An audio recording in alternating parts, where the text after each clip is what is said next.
The U.S. presidential election gets going in earnest. Troubles mount in Afghanistan, and Ukrainians scuffle over what languages to speak. Next on The Line.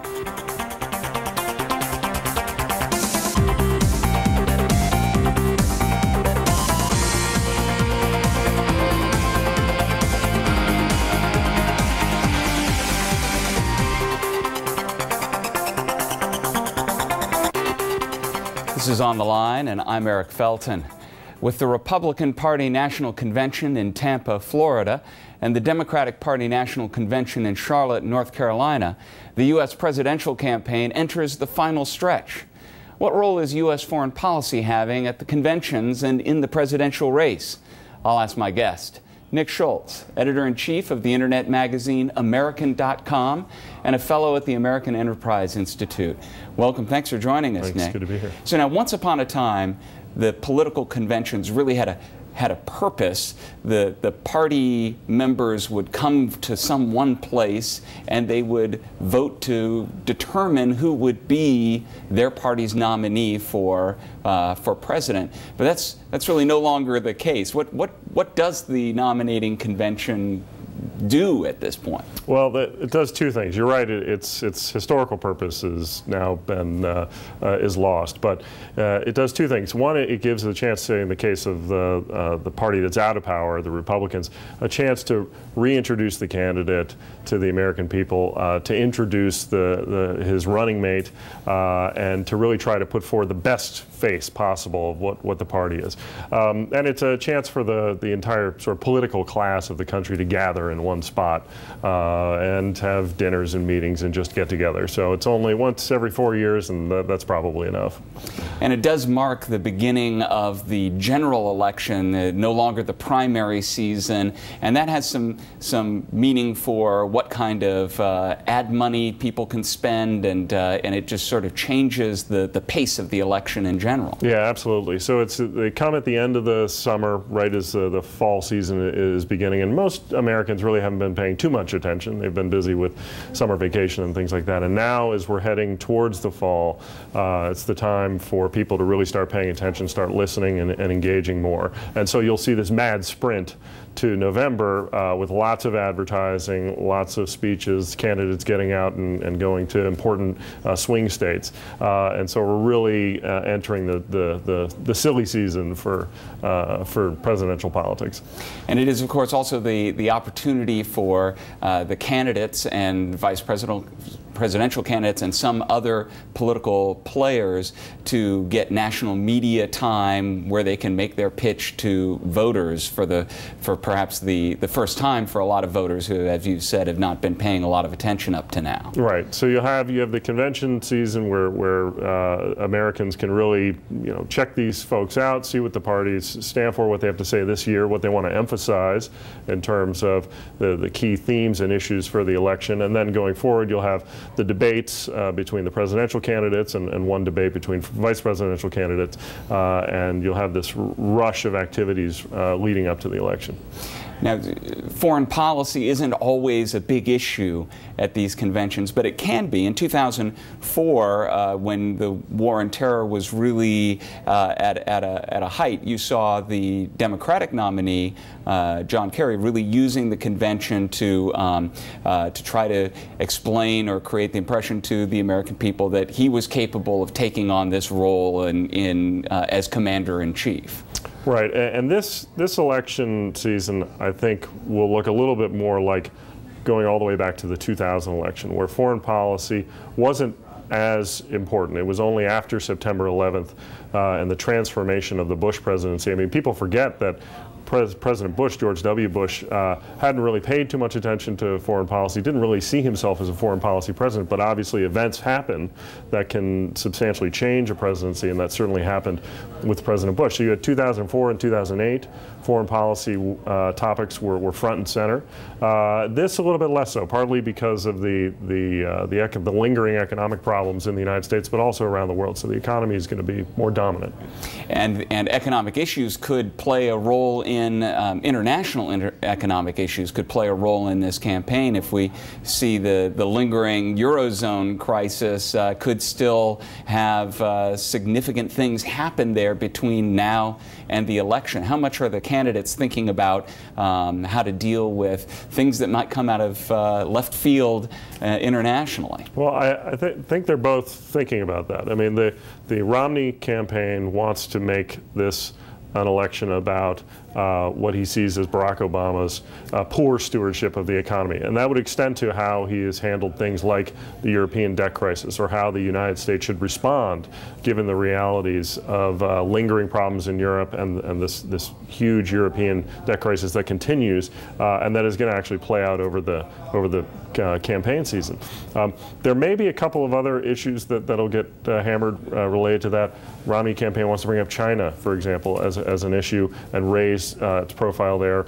Now, what would be the issues in China? We've seen the Obama administration making this sort of pivot toward the Asia-Pacific region, and so the Obama administration hasn't been ignoring China, hasn't been completely soft on China, to use the sort of language of whether you're going to be tough or not in policy towards China. So what's the Romney campaign's take on China as opposed to the Obama campaign's take? Well, the Obama campaign, they have at least rhetorically done this quote-unquote pivot to Asia, and although I don't know how much that's been backed up by a lot of actions, but with respect to China, the Romney campaign has wanted to finger China as a currency manipulator, suggesting that this has been a huge problem for the American economy, and especially the American middle class and lower middle class, American laborers and workers. And this is a pitch that he wants to make to say, hey, you elect me and I will do something to help struggling middle class, struggling blue collar workers. And part of the problem, in his view, is China's currency manipulation, also China's intellectual property violations and things like that. So he wants to elevate that to an extent I don't think the Obama administration does. Nick Schultz of the American Enterprise Institute, thanks so much for joining us. Thanks.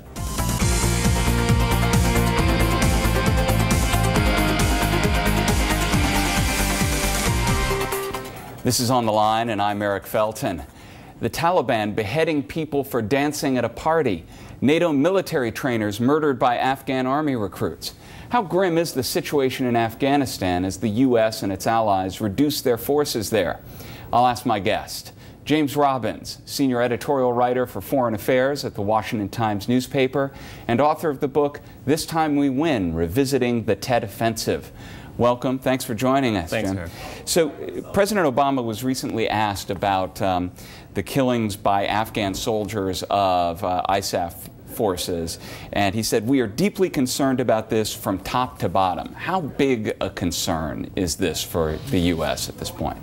Well, it's a big concern because, number one, we don't want Americans being killed when they're just out there trying to help the Afghan people stand up their security forces. But the other reason it's important is it demonstrates that there's a lot more to do with that mission. The United States has committed itself to a timeline to withdraw from major combat forces from that country by 2014. And there has to be an Afghan security force in place by then in order to keep the country stable. And lacking that, I mean, the U.S. is still going to withdraw no matter what. So. And this is, there's really a political consensus on that in the U.S. Paul Ryan, the vice presidential nominee, was asked about this and said 2014 seems like a reasonable, timetable to him. Right. This is an important signal to the Afghan government that both sides in the current political race, I mean, if there was ever going to be a dispute, it would be during a presidential election. And the Republicans have pretty much acquiesced with the policy of the current government and said they're not going to challenge it, which is what Mr. Ryan was basically saying. So there's no debate. America is leaving. Now, the one thing there does seem to be a lot of debate, or at least discussion about, is in U.S. policy circles and military circles, that are these attacks by Afghan soldiers on their trainers and U.S. allies, are these attacks part of a Taliban infiltration effort, or are they, on the other hand, some kind of just individuals who get disgruntled and unhappy with the people they're in constant contact with, take action against them? So, you know, what is the sense of that at this point? Well, the Taliban are claiming credit for it, and it can be a mix of factors, because the Taliban will exploit people who have grudges against the Americans, or they also blackmail people. They'll take folks who have no particular grudge, but they'll threaten their family or do something like that. It's also helped by a policy the United States has adopted to, in certain circumstances, disarm its own soldiers as sort of a mark of faith and sort of a good feeling with the Afghans to show that, you know, we trust you. And so the bad guys. Now, is that a policy that's going to persist in the face of this? I would hope so, in that there has to be trust at some level. If it means that these things will escalate and continue, then probably our troops will just arm themselves. I can't see them, you know, walking into these situations. But that has contributed to it. I'm not saying it's a bad thing, but it's something that the bad guys have exploited. Which is worse from the point of view of trying to stand up an Afghan army that can protect the country from the Taliban as the ISAF forces leave? Which is worse, that there could be some Taliban infiltration, or that the people who make up the force are so unhappy in general that they're regularly turning on their trainers? Well, those are both really bad, particularly if they're just unhappy in general and spontaneously doing it. That's extremely bad, and we expect the Taliban to be up to these things. But what we would like to see, I suppose from a policy standpoint, is that the Afghan people understand what the NATO mission is and want to defend their own country. If people aren't even interested in supporting the government and maintaining stability for their own country, then that implies that the entire mission has been a failure. Now, there may not be dispute within U.S. political circles now about the withdrawal in 2014, but it does seem that the political question going forward is going to be the extent to which the U.S. will continue to support the Afghan government, the Afghan military, and how at risk will that support be if these kinds of things keep going on? I'd say it's at risk now.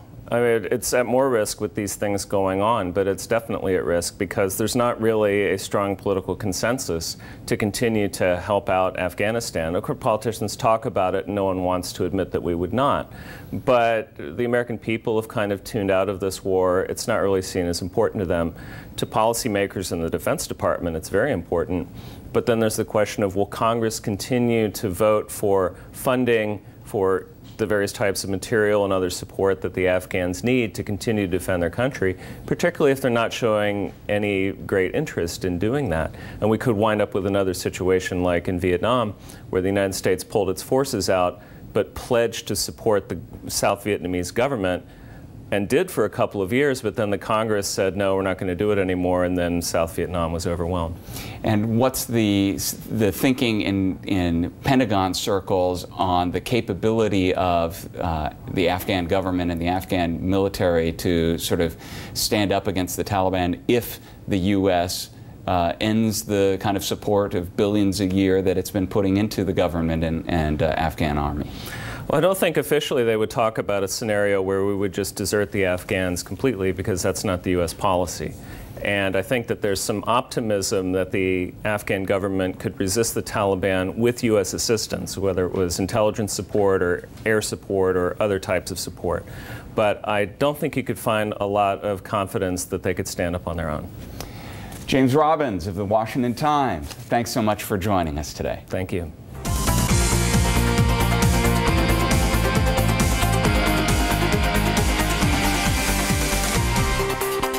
This is On the Line, and I'm Eric Felton. Ukraine has a new law allowing minority languages to be official languages. Under the language law signed by Ukrainian President Viktor Yanukovych early in August, cities such as Odessa and Kharkiv have made Russian an official language. Are the politics of language creating fault lines in Ukrainian society? I'll ask my guest, Stephen Pifer, a senior fellow for foreign policy at the Brookings Institution. Welcome and thanks for joining us today. Thank you. I'm happy to be here. So how much of a sore spot is language becoming in Ukraine?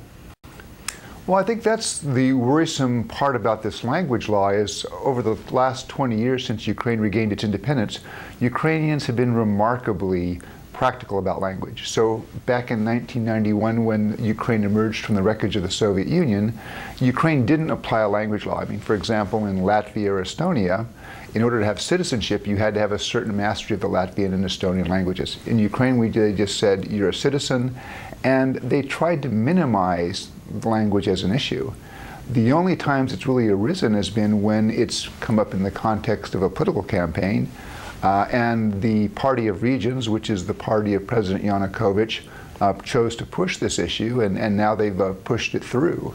Now, what are the languages that are involved, and what do they represent in terms of sort of the politics of the region? Sure. Well, in Ukraine, and first of all, the Ukrainian and Russian, certainly the grammar of the two languages is very similar. Probably 50% of the words are the same, so they're very close languages. It's hard to say exactly what percentage of the population uses Russian or Ukrainian most. I'd say more than 40% of the population probably uses Ukrainian most, and more than 40% uses Russian most. But that exact percentage is something that really is a subject of debate within Ukraine. Now, more people probably use Ukrainian now than was the case 20 years ago, but the general policy of the governments prior to Mr. Yanukovych has been to gradually expand the use of language of Ukrainian to make it a unifying force, but not in a way that would threaten to disenfranchise or hinder those people who are only Russian speakers. And is the dispute over language, is this something that is causing divisions in Ukraine, or is it a symptom of divisions in terms of people wanting to be closer to the West on the one hand, and others wanting to be closer to Russia on the other hand? Yeah. Well, my own worry here is that it's now going to become it will make language a more divisive issue, so that you've had several local councils, and the law basically says if more than 10% of the local population uses a certain language, then they can confer a certain status on that language. Now, it's interesting that the focus of this, of course, has been Russian, but you've had some unintended consequences. For example, in a town called Izmail, which is in southwestern Ukraine, there's been a proposal that said, well, wait, 10% of the population here speaks Bulgarian. Should we give Bulgarian that status? And it's interesting, some of the people in the Party of Regions who originally pressed the language law are saying, well, no, this really was only meant to apply to Russian. So the concern here is that language, which again has not really been a divisive issue, is now politically going to become an issue. How big of an issue, I'm not sure, but it does seem to me that it's going to become a more divisive question within Ukrainian politics than has been in the case over the past 20 years. And I don't think that's a good development for Ukraine. And certainly in Europe over the past century, language issues were often used as a pretext for the acquisition of territory. I mean, often when Germany was looking at Poland, they looked at the German-speaking peoples of Poland as a reason to go into Poland. Yeah, I don't think we're really seeing that kind of concern in this case. I think really what the driver of this is that in October you're going to have parliamentary elections for the Ukrainian Rada, Ukraine's parliament, and the Party of Regions has been concerned over the last couple of years that for a variety of reasons they may not do so well in those elections. The economy, while it's growing after the economic crisis that hit the world in 2008, 2009, it's growing, but it's not growing as fast as the Party of Regions had promised.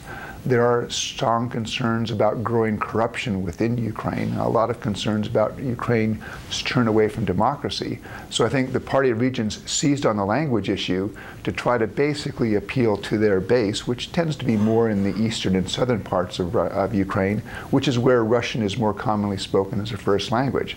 So it was a political device basically to try to build the base when on other issues the Party of Regions sees that its appeal may not be as strong as it would like.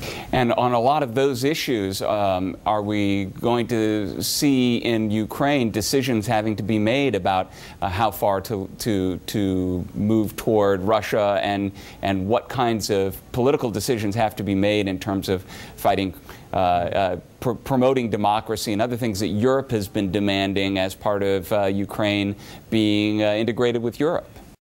Yeah. Well, I think there is that broader debate going on within Ukraine, and that really was a debate that was going on even before the Parliament took up consideration of this language bill several months ago. And the concern here is, where does Ukraine wish to be? I think there is fairly strong sentiment, and most polls show that a majority of Ukrainians would like to see Ukraine closer to and associated with the European Union.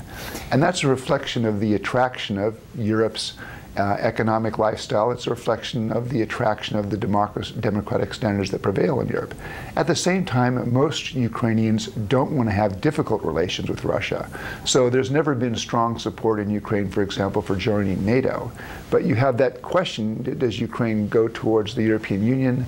Does it end up closer towards Russia? And that's been playing out over the last couple of years. And this language issue may add a new dimension to that debate. And we only have a few moments left, but you know, the debate over the language issue was bitter. There were scuffles in the Parliament. Is that a reflection of the passions over the language, or is it really about how deep these disputes are over whether Ukraine should lean one way or another in its borderland role? Sure. Well, I think Ukraine, if you look at the Ukrainian parliament historically, those kinds of physical scuffles, unfortunately, are a little bit too common.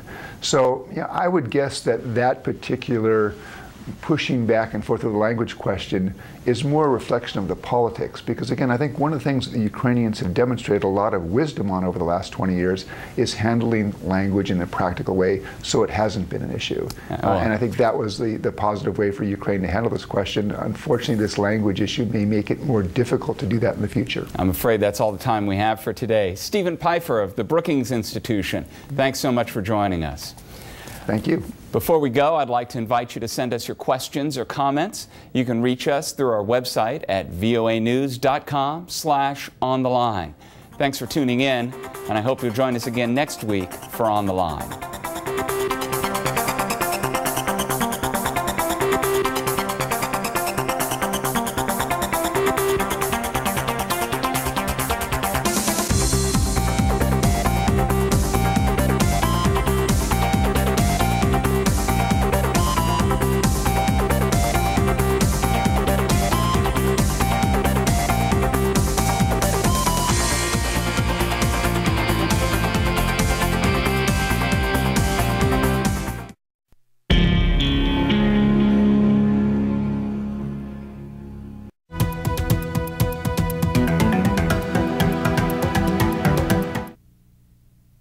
Curbing that craving in 2011, it's easier than you think. That's next on Smart Living. Welcome to our party where everything is pretty much healthy. We try to get everything. The holiday season is laden with joy, but it's also laden with food, and lots of it. You've tried every diet in the book, but did you know that people who eat quickly are 3 times more likely to be overweight? Scientists at Osaka University in Japan studied over 3,000 men and women and their eating habits. They found when you eat fast, you tend to overdo it because your brain doesn't have a chance to realize you're full. Here are some tips to make it easier to put down the fork. Chew your food longer.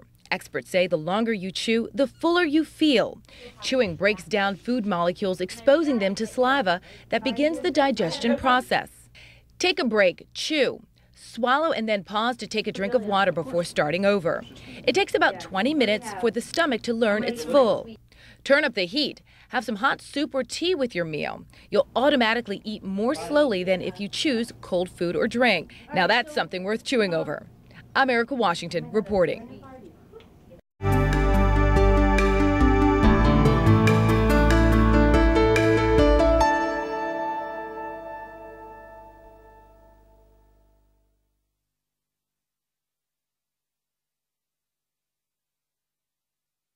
Thank you.